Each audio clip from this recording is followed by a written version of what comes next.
Welcome back to another episode of the Intentional Intern Podcast. As always, I hope you all had a fantastic weekend that allowed you to rest and recover the way that you needed to, along with enjoying last week's episode.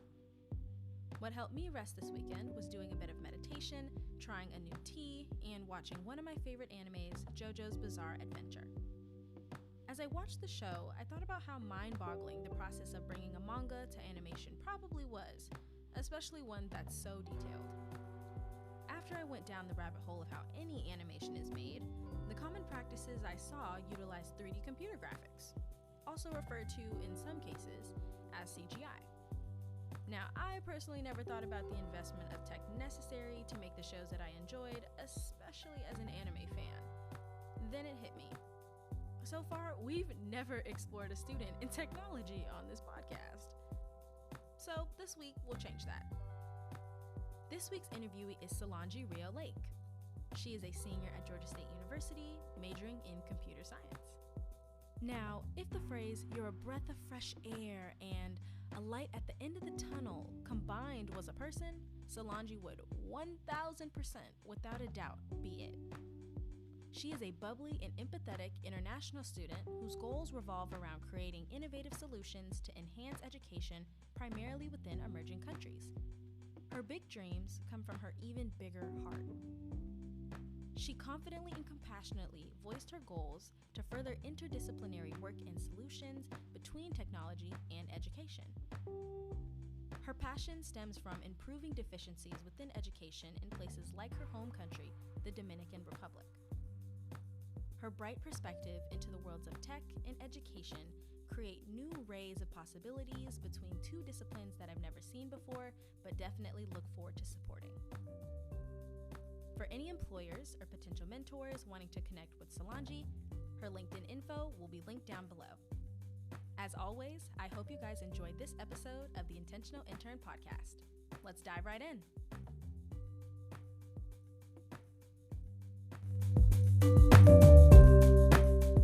Hi, Solanlly. How are you? Hey, how are you? I'm doing well, thank you. I want to thank you for taking time out of your very busy schedule to come and share your story on the podcast. I cannot wait for the world to hear about what you've been doing, what are your passions, and what do you want your future to look like. Thank you so much for having me. This is a great opportunity, and I'm glad to be here with you. Oh, so first, if you don't mind, can you speak a little bit about who you are? What's your major? What do you want to do? And just some fun facts about you. Okay, so hello everyone. My name is Solanlly Rijo Lake. I'm an international student from the Dominican Republic, and I'm in my senior year, majoring in computer science. Few fun facts about me is that despite that I live in an island, I do not know how to swim, but I'm fixing that this semester because I just signed up for swimming classes. I also describe myself as a jack of all trades. I collect hobbies and I just love trying new things. 2 weekends ago, I went rock climbing and that was fun. And in 2 weeks from today, I'll go and do a class on intro to archery. Ooh, yeah. Okay. I can't arch. I can only do like Wii Sports archery. That's the only time I'm getting close, but that's awesome. I love to hear that. Thank you. Well, I have one major question that comes to mind. Why computer science? So, after I graduated from high school back home in the Dominican Republic, I didn't know what I wanted to study. However, there was a cybersecurity class being held after my senior year.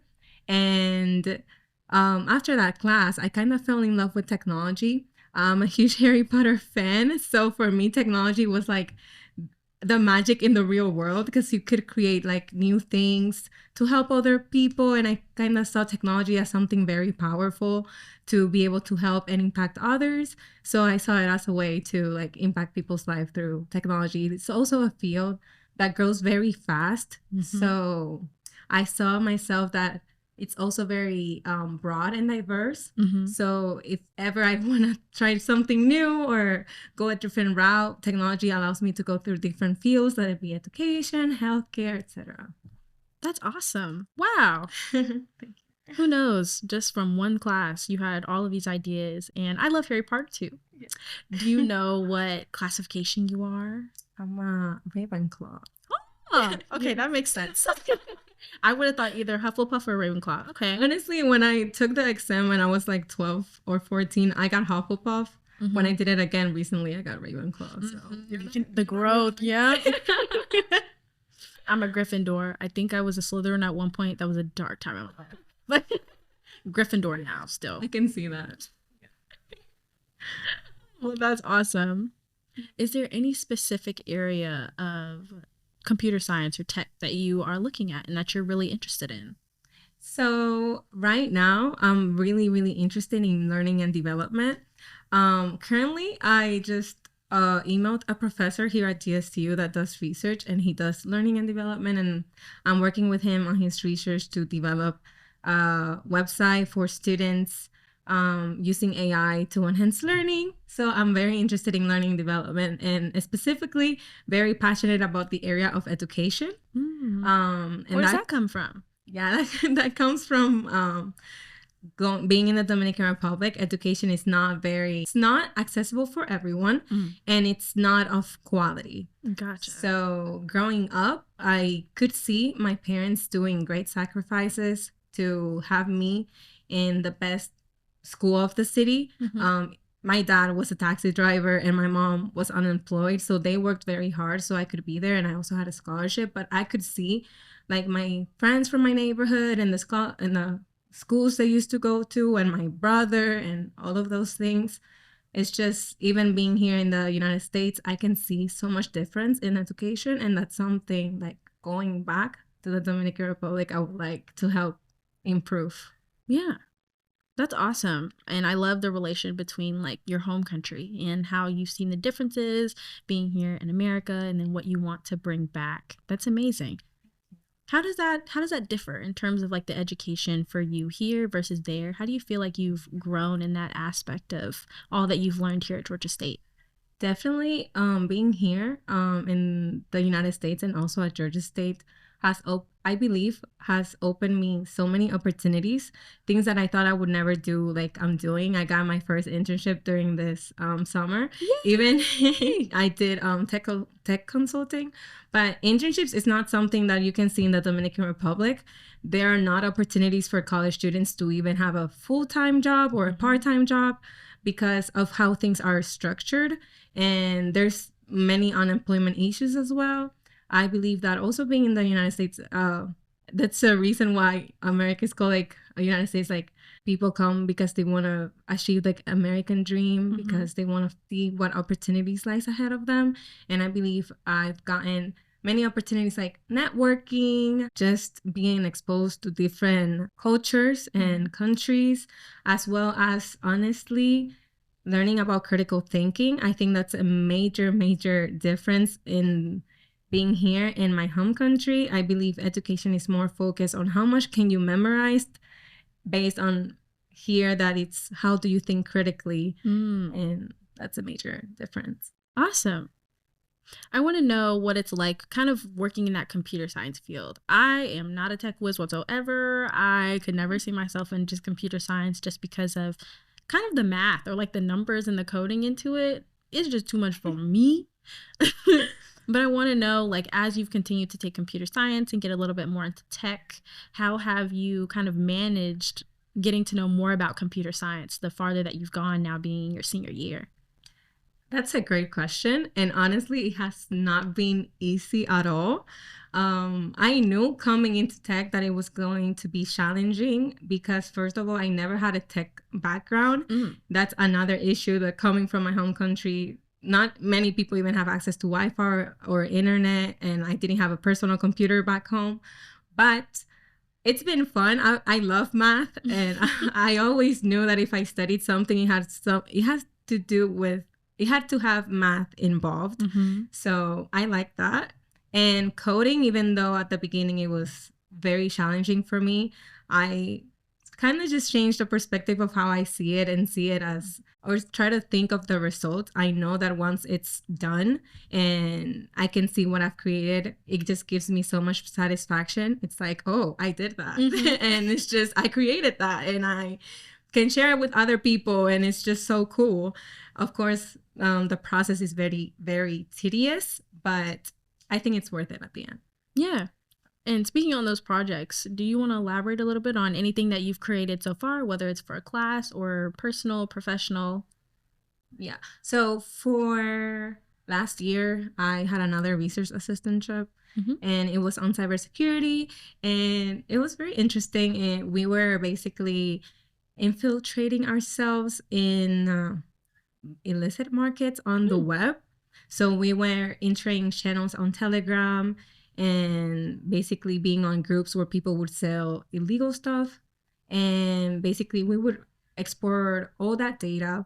And one of my jobs was trying to automate the process of exporting data of so many channels. Oh, wow. I was in charge of like 200 channels. Oh my gosh. So together with my team, we sort of like sat together and figured out how can we make this process easier for us, because going channel by channel and clicking export, it's busy work, right?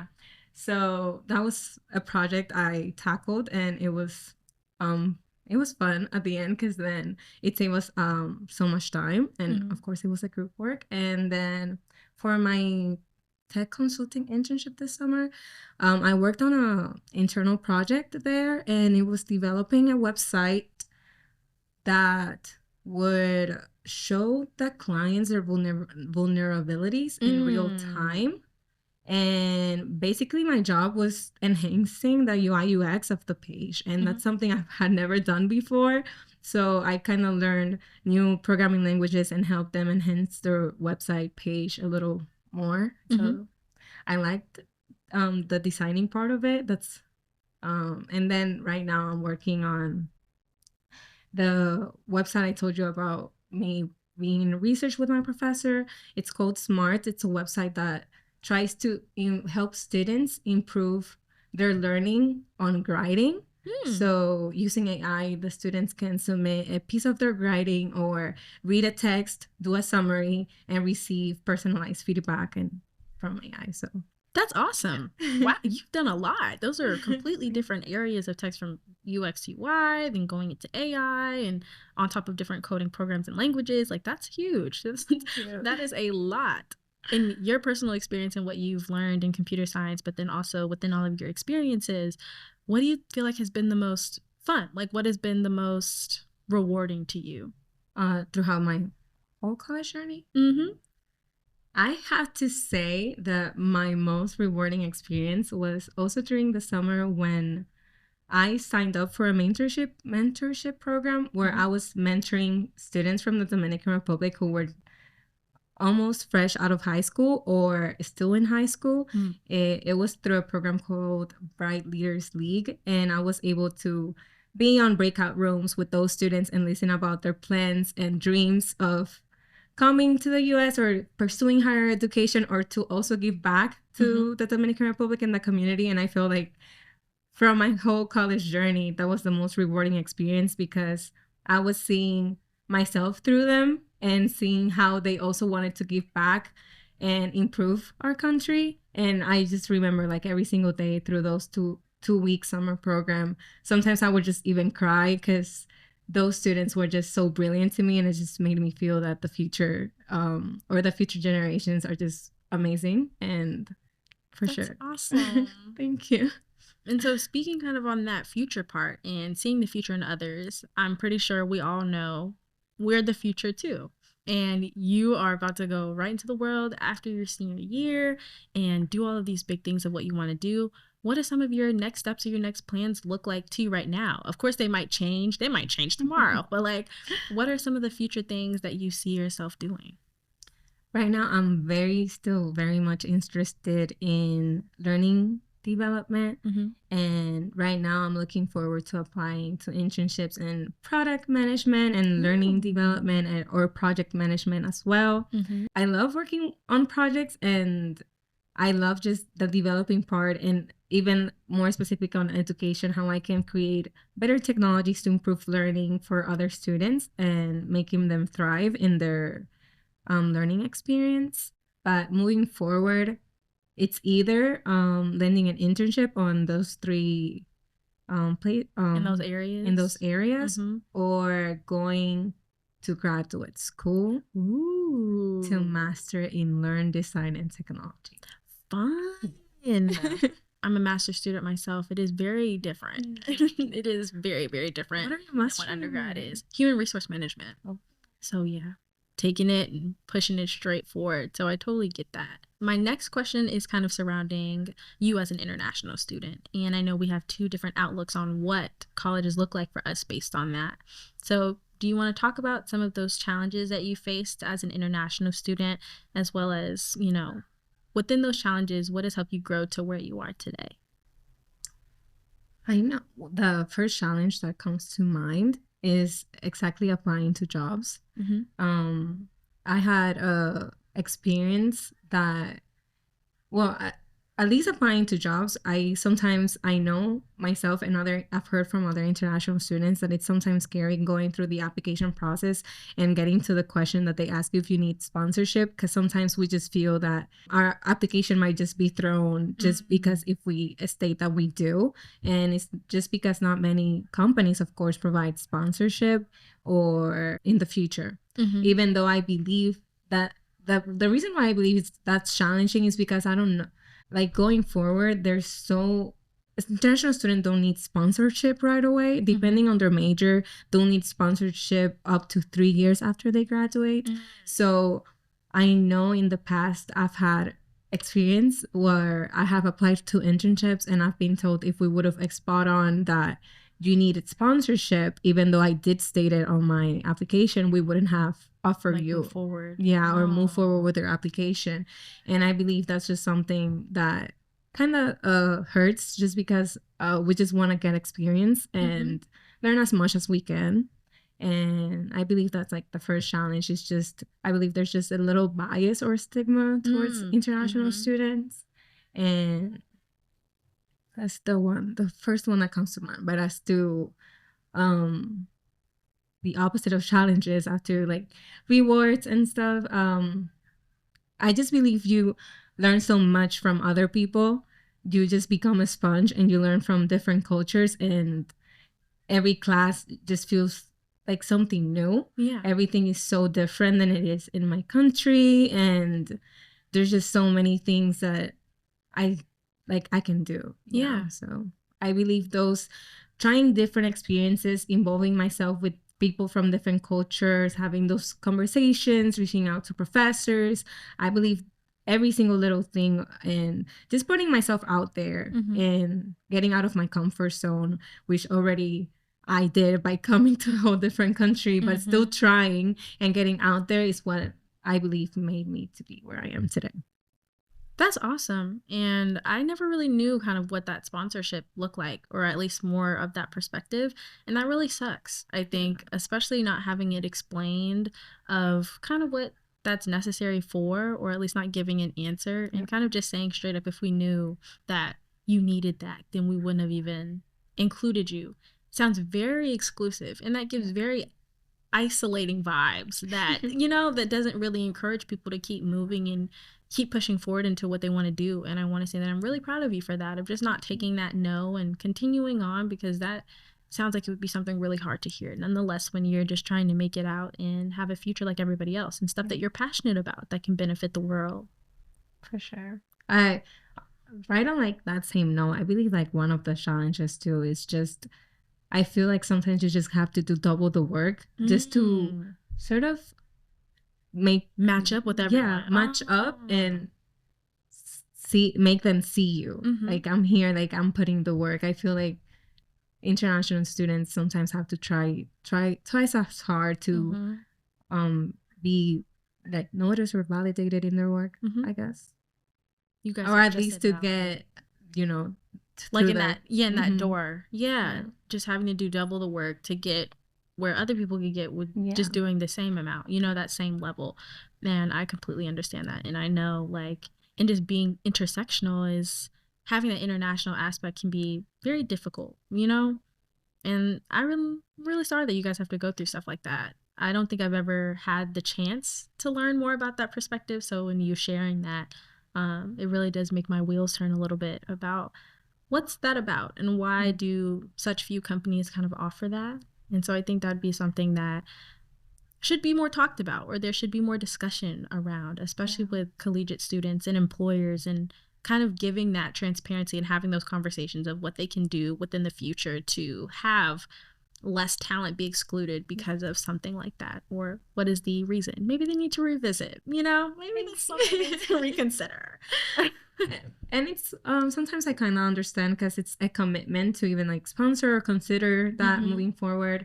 So I understand it's a commitment through both parties, but yeah, for sure I think it's something that should be talked about a little more, because I know me and my fellow international students, we are very scared sometimes, because we have to get those internships to build our resumes, and we have to get that experience to try to get a job after we graduate. And I'm a senior now, and it's just the pressure of, what if I don't get it? What am I going to do moving forward? Because I know that my goal is to go back to my country and help it grow and improve. But I know that for other students, their pathway might be, oh, I want to stay in the United States, and they might not if they do not land a job.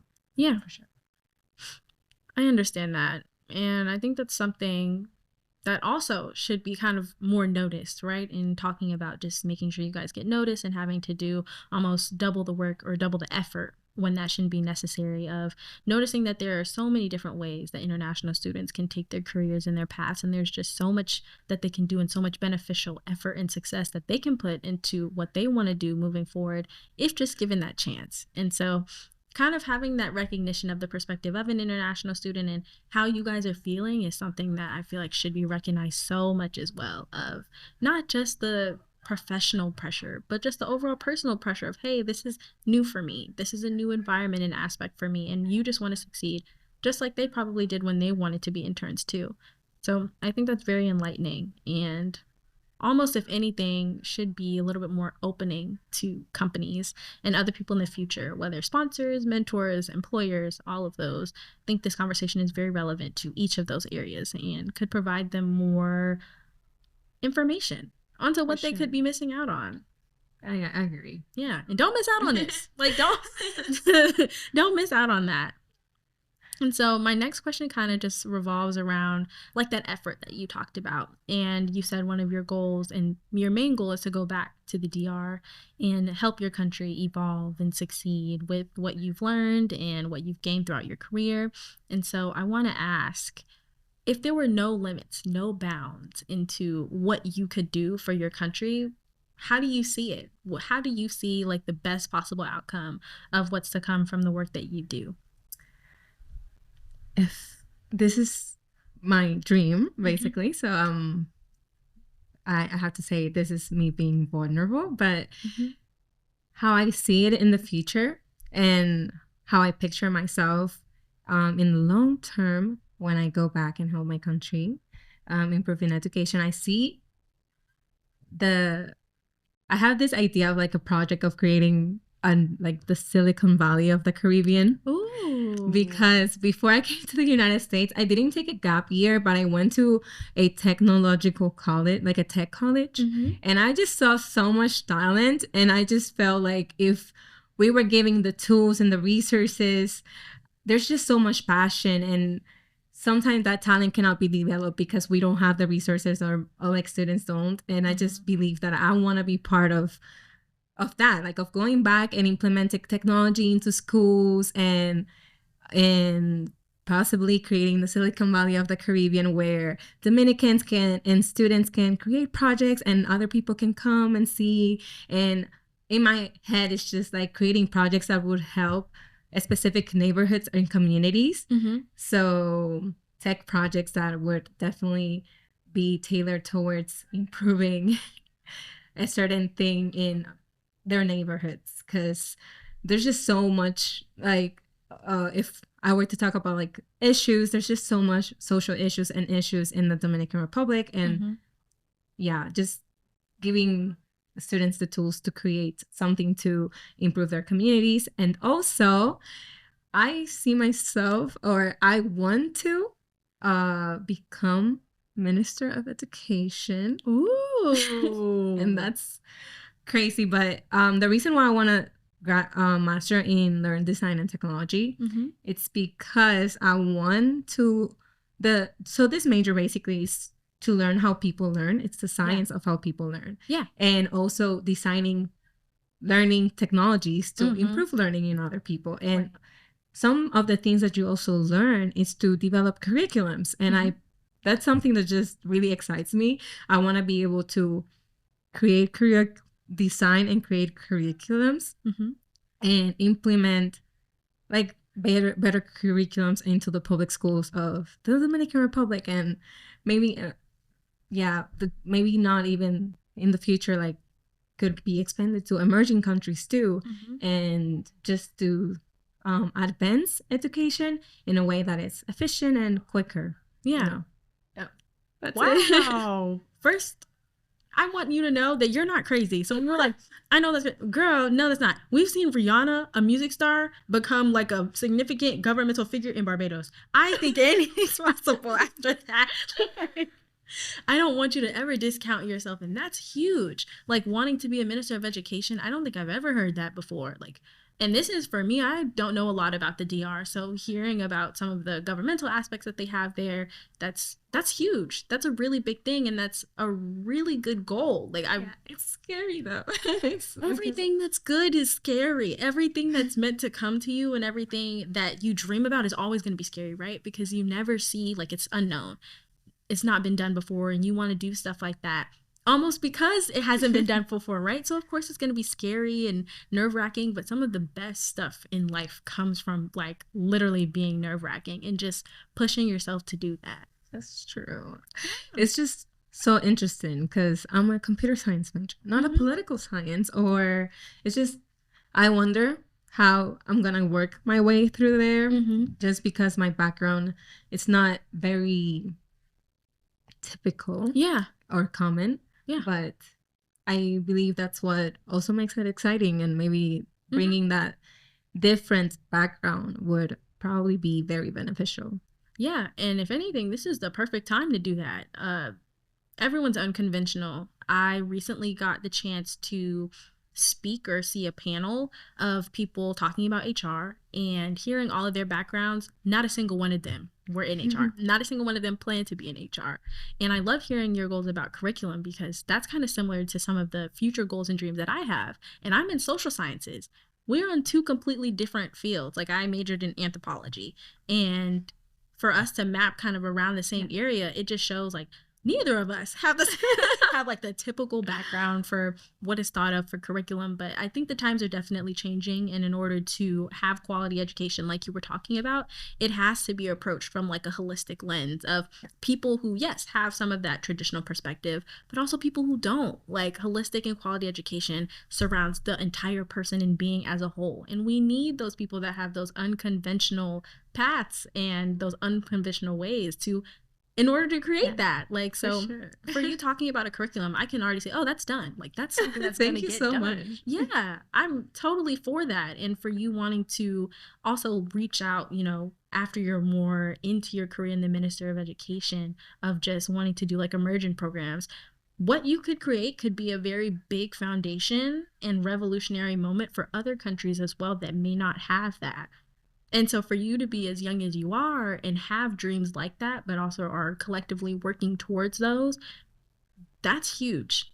And I think that's something that, you know, you don't always get to mention during the interviews, or things that they always don't get to see through the resumes and all that experience of just, who knew? I mean, no one knew that Bill Gates was going to be as big as he was when he was working out of his garage. And now we all use his products for literally everything.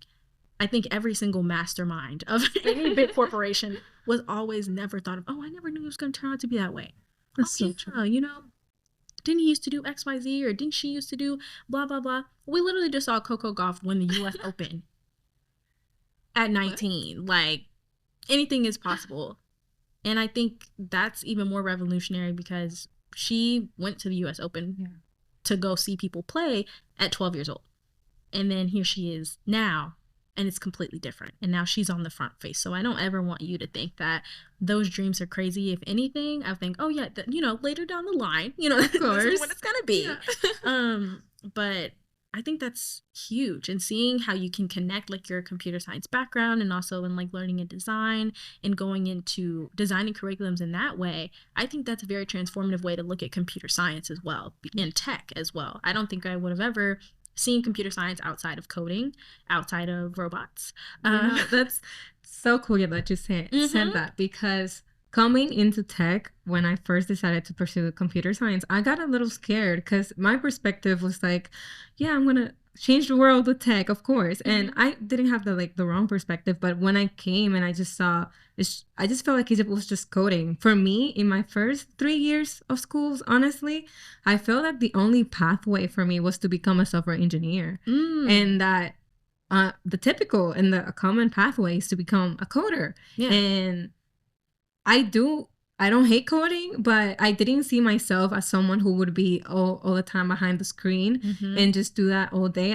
I love talking with people, and I love interacting with people, and I love being in the front. And I just didn't see myself as just being in the back. I love trying new things. I collect hobbies. I try new things all the time. I like learning a little bit of everything.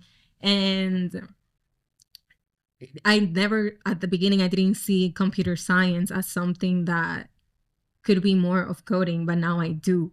And also something that helped me see that was a documentary. I forgot the name, but it was about how also Silicon Valley started and how at the beginning, the projects created at the Silicon Valley were very much focused on helping other people, right? And changing people's life or making their lives easier. And I feel like now the focus have shifted a little bit with the rise of social media. Now it's more of how can I make myself look better on social media? And it's a lot of creating apps to make yourself look better. And that is not more tailored, like how can I help other people and help other communities that are not, represented and stuff like that. And seeing that now and seeing that tech can still be like that and still be revolutionary and help other people. It's really what makes me passionate about computer science. Yeah. And so I know a lot of your goals of now knowing that your goals are like that. I can clearly see the drive and the momentum of what keeps you going, and also the passion behind that of what keeps you going. And so I have another question on the flip side of that, of who keeps you going. So who are your supports? Definitely my family. I know they're so proud of you. Yeah. I talk with my mom every day. She's my best friend, but she's the one. Well, all of my family, but my mom specifically, she's the one that keeps me going every day. I talk with her every day, and she's my biggest cheerleader, and she just celebrates every single little accomplishment like it's so big. And it is, right? It is. Sometimes I tend to forget I'm living my dream, and this is something I always dreamed of, and I'm literally living it right now, studying abroad and doing good in my classes. And I shouldn't take all of those things for granted. And I honestly do that for my family. And those of the dreams I have of giving back to my community or helping the Dominican Republic they all came from me wanting to help my family and helping them get out of their economic situation or stuff like that. So for sure, my family. Yeah. And even talking to you, I feel like my brain's expanding because the positionality is so different. So for you, it's oh, I'm studying abroad. This is something, da, da, da, da. And then for me, I'm study abroad where? It's still the U.S. And then I'm oh, it hits differently.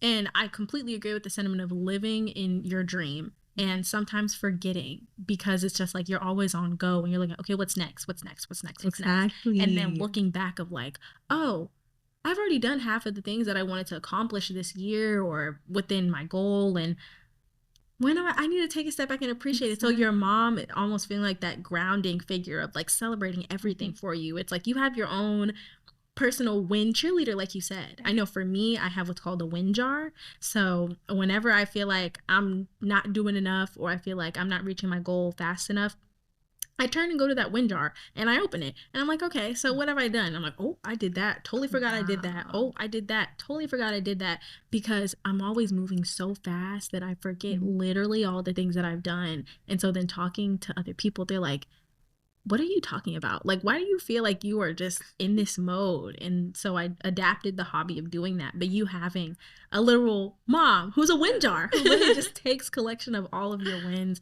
That's awesome. And I love hearing that you have that support behind you. Thank you so much. And I'm definitely stealing the win jar concept idea, because I still need that. Yeah. Because even when you still have people telling you, oh, you've done this, sometimes you need to see it for yourself as well. Exactly. And like you said, it's always like, what's next? I know I dreamed of like my first internship. I got it. Why was I thinking, oh, okay, what's next? Right. Like, and relishing in like, right. Oh, like, let me step back and enjoy this moment. And for sure. No, literally, I've definitely felt my fair share of that in times. And I want to ask kind of what we talked about earlier and like your challenges, and whether it was computer science or being an international student, when you have these just general moments of whether it's school, whether it's whatever you're thinking about, and you're just feeling like this is too much, or you're feeling like sad about it, just what do you do to get yourself in a great mood and in that great mindset? I think for me, I've never heard like of tech students. I've always heard about how stressed like that tech can be, and not even just from Georgia State, but like in tech in general, whether it's Georgia Tech or like in a tech position, of how sometimes the pressure is getting worse. Like some things can just feel very heavy. What are some ways, regardless of if it's just tech, but whenever you're just having a heavy feeling, what are some ways that you feel like you pick yourself up? What do you do to get yourself in a better state or a better place? All right. So as I said before, I consider myself as a very organized person. Awesome. I use Notion all the time. And if I'm ever feeling super stressed, or that, I just, honestly, what helps me the most is scheduling. I cannot do anything without scheduling. And if I feel that I'm stressed, I would divide everything into steps. I love to-do lists. That's what I do. Or sometimes if we take out if that doesn't work, or if I don't feel like doing work because I feel like I need to take a moment, then what helps me a lot sometimes is listening to music. Yeah. I love listening to music, especially Latin music, because it's just upbeat and makes me happy. Or sometimes just talking, also like to my mom, or talking with somebody that I love, and just letting them know how I feel. And lately I've been practicing sometimes to remind me, because I've noticed every time we're stressed, it's usually about similar stuff we've already been stressed about before. So sometimes I just stop and say, okay, I'm stressed about this exam. I've been stressed about the situations before, and I've shown myself and I've proved to myself that I can handle the situation, because I've ended up being successful in those moments. So sometimes, sometimes I'm like, okay, Solanlly, like, you've done this before. You know how to do this. Like, you overcame this situation in the past. You can totally do it now. Exactly. So it's not like it's a new something. It's just, you have to take it one step at a time. Yeah. And I'm curious, you have any favorite artists? I know you talked about Latin music. Put me on. I'm always looking for new music. What are some of your recent favorites, whether songs, artists? So, right now, my favorite artist of the moment is Karol G. I went to her concert 1 week ago. And it was amazing. And I know I love Bad Bunny, because I recommended you Bad Bunny last summer. But Bad Bunny, Karol G, I'm a romantic. I also love Ed Sheeran. So that's what I listen to sometimes, like in English, but usually reggaeton. I love it. That's a good recommendation. And she did put me on, y'all. Bad Bunny is really good, not gonna lie.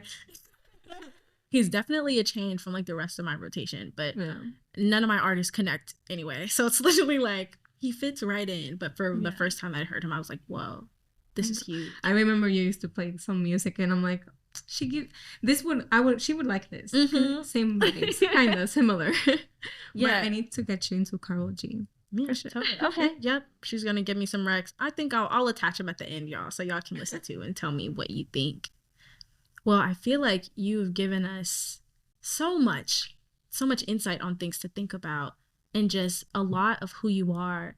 And I want to know, when you talked about earlier of like your hobbies and things and your fun facts, Do any of your hobbies relate to tech, or do you ever like just pick hobbies that could be in relation to tech, or do you just go out and just explore and say, no, I want to learn something new? Because it seems like you always want to learn something new within tech of, okay, what's new, what's next? Does that combined with like your arena of looking for new things, does that kind of stem from how you look at hobbies of like, oh, I look at this new, oh, I want this new thing, or I want to like explore these new things? Is how you explored your hobbies in connection to how you explore tech? I believe so. Yes. I think that's pretty accurate. And I believe that's why, yeah, exactly. I believe that's why when I see tech, I did cybersecurity. Yeah. And now I'm doing learning development. But I've also done UI UX. I did a workshop or a course on Girls Who Code last year. I try to get my hands a little bit in everything because I need to find like what is it that makes me passionate, and for sure that's how I look like tech. And I do have like some tech hobbies. I like so in the summer I've been trying to work on my portfolio. I think that's my hobby right now. I like adding new things to my portfolio that makes it look aesthetic or that really represents who I am. So my name is Solanlly and my nickname is Sol. So my friends call me Sol, and that means sun in Spanish.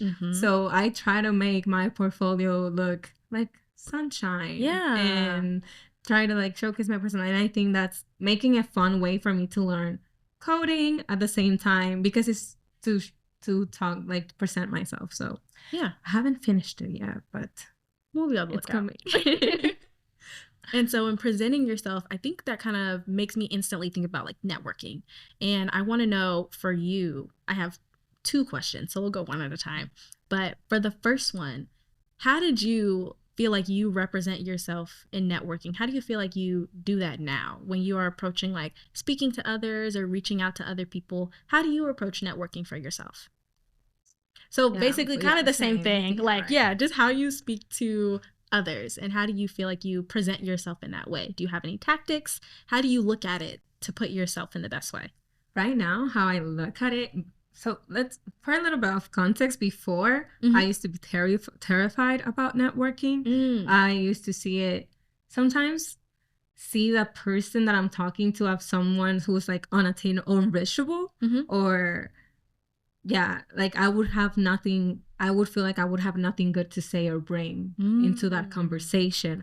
However, after practicing or putting myself in those positions of networking and going to events, honestly, now I see it as getting to know new people, meeting new people. I love talking to people and meeting new people. So I see networking as a way to get to know more about the other person and who they are and what they do. So now whenever I approach someone and I want to network, I try to do it as if I'm trying to make a new friend or a new relationship with someone. And it makes it, or try to find ways that like to connect, things in common that we could just talk about. Before I would see it as a way like, oh, I just have to sell myself to them somehow and just tell them everything that I know or good or my experiences. But now it's also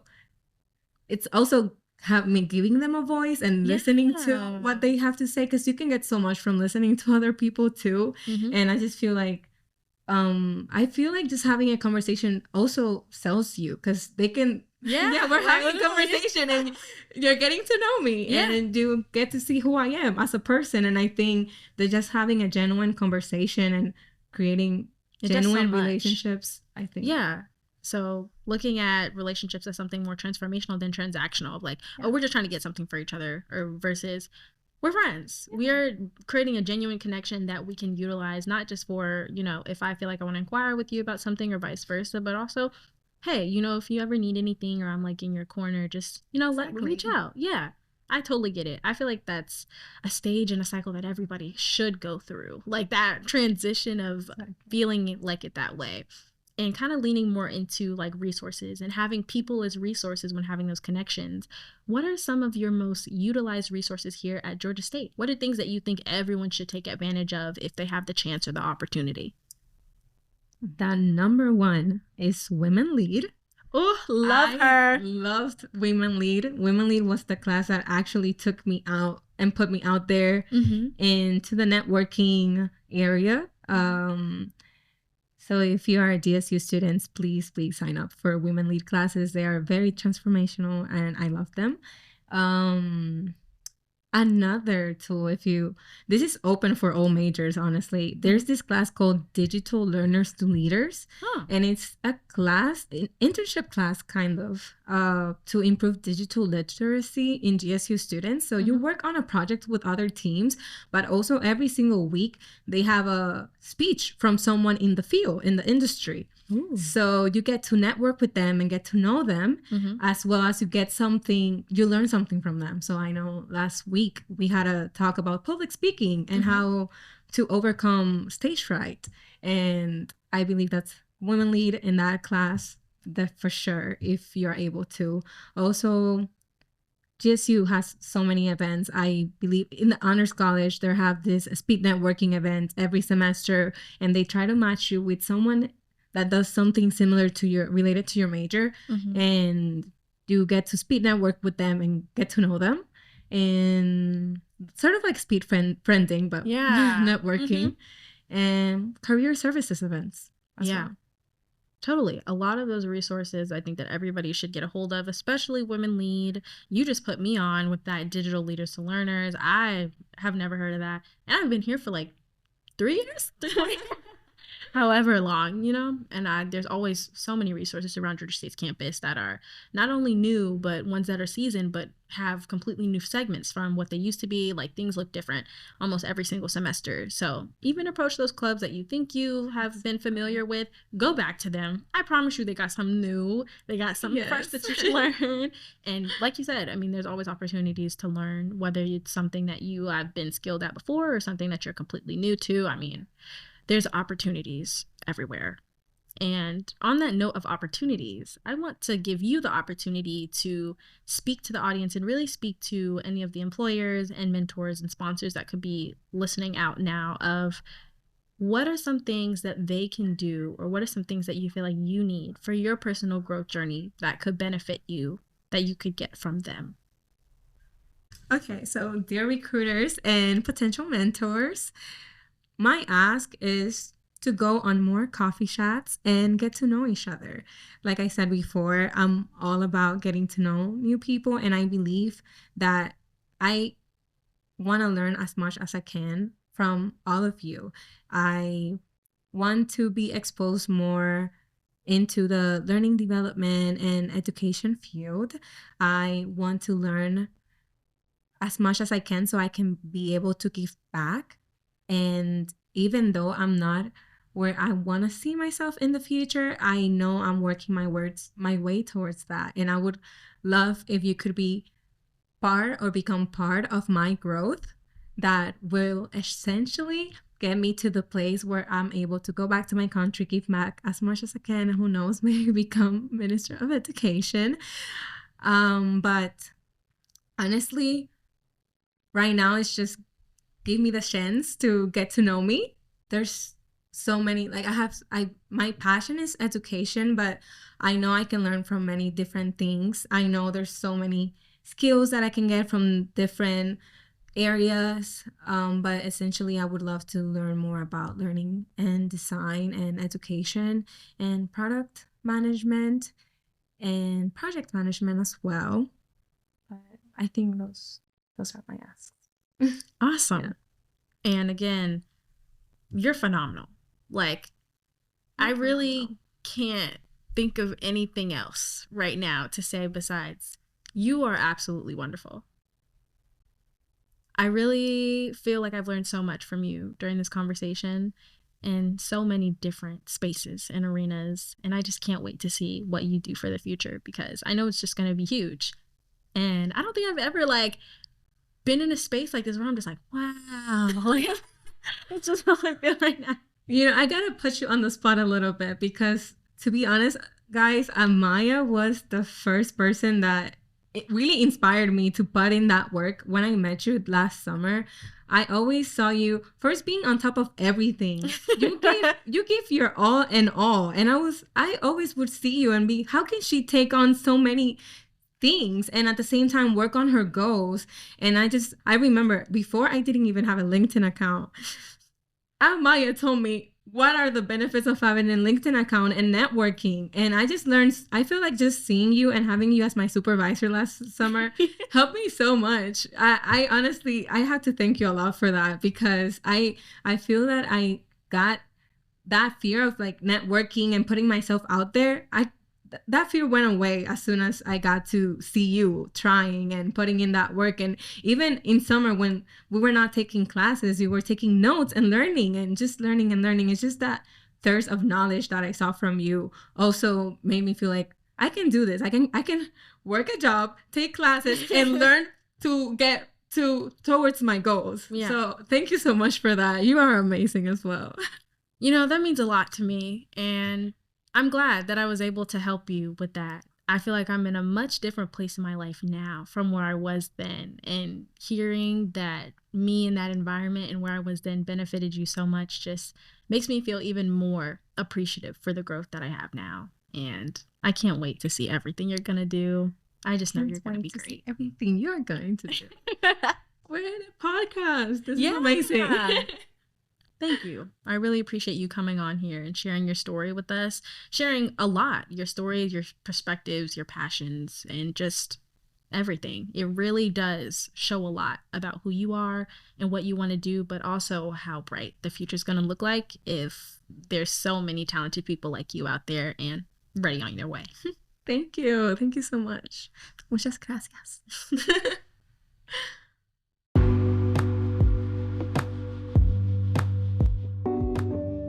Thank you for tuning in to another episode of the Intentional Intern Podcast. I'll see you guys next week with another student and how they're looking to make their success and their way in the world. Have a good one.